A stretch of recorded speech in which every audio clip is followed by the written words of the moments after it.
ETF index mutual funds నేర్చుకుని stock మార్కెట్లో రాణించాలనుకుంటున్నారా? వెంటనే ఈ నెంబర్కి కాల్ చేయండి.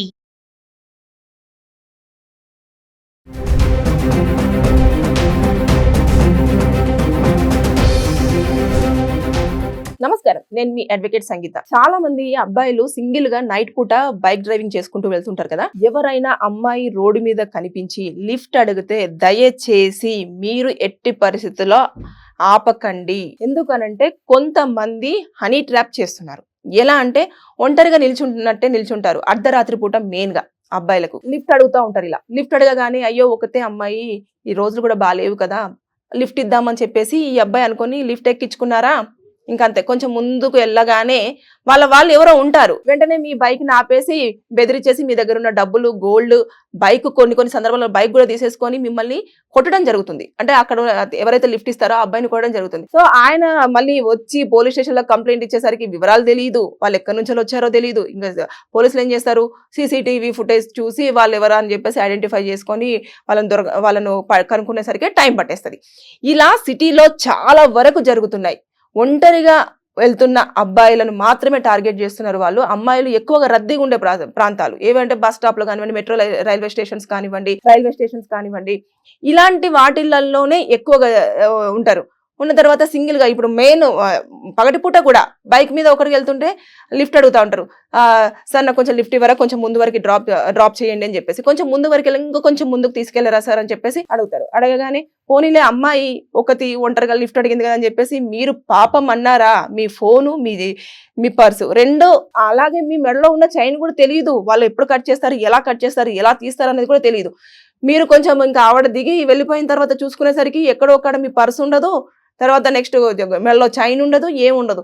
అరే ఎక్కడ పడేసుకున్నాను అని చెప్పేసి మీరు ఆలోచించుకొని పోలీస్ స్టేషన్కి వెళ్ళి నేను వస్తున్నప్పుడు ఈ ఏరియాలో నా పర్స్ పోయిందని చెప్పేసి కంప్లైంట్ చేశారనుకోండి, మళ్ళీ పోలీసులు ఏం చూస్తారు, వాళ్ళ వివరాలు తెలియదు కదా, మళ్ళీ సేమ్ అక్కడ ఏమైనా సీసీటీవీ ఫుటేజ్ ఉంటే అది మాత్రమే సీసీ కెమెరాలో అబ్జర్వ్ చేయడం జరుగుతుంది. ఈ అమ్మాయి ఎక్కడెక్కింది ఏంటిదని. ఇలాంటివన్నీ చాలా జరుగుతున్నాయి. అంతేకాదు ఇంకా కొంతమంది అమ్మాయిలు అయితే ఎక్కడైతే అబ్బాయిలు ఉంటారో ఆ అబ్బాయిల దగ్గరికి వెళ్ళేసి ఇట్లా నేను ఒక ఫోన్ చేసుకోవాలండి, నా దాంట్లో ఛార్జింగ్ అయిపోయింది, ప్లీజ్ నాకు చాలా అర్జెంట్ నీడీ ఉంది, నా ఫ్రెండ్ కోసం వెయిట్ చేస్తున్నానని చెప్పేసి ఫోన్ తీసుకుంటారు. ఫోన్ చేస్తారు. ఫోన్ చేసిన తర్వాత వాళ్ళ ఫోన్కే ఫోన్ చేసి నెంబర్కి చేస్తారన్నది చేసి ఆ నెంబర్తో నైట్ పూట చాటింగ్లు, కాల్స్ మాట్లాడుతూ ఉంటారు.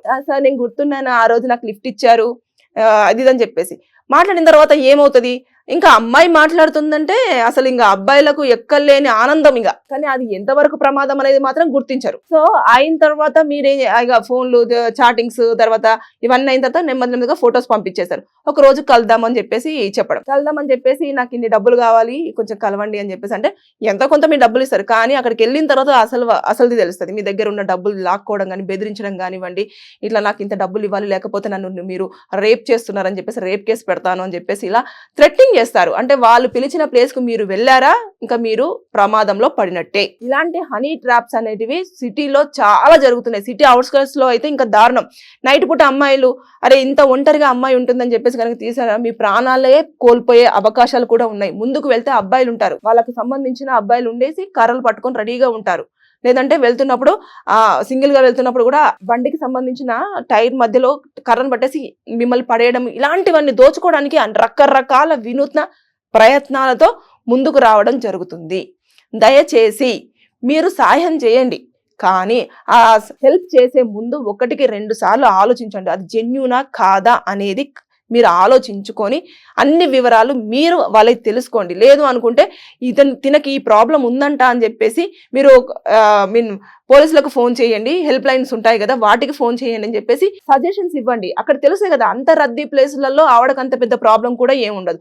లిఫ్ట్ ఇవ్వాలి అనుకుంటే ర్యాపిడో బుక్ చేసుకోండి, నేను కావాలంటే ర్యాపిడో బుక్ చేసి నేను డబ్బులు ఇస్తాను అని చెప్పేసి మీరు ఒక 50-100 అంతే అవుతుంది, అది ఇచ్చేసైనా ఆవిడ వెళ్ళాలనుకున్న డెస్టినీకి మీరు పంపించండి.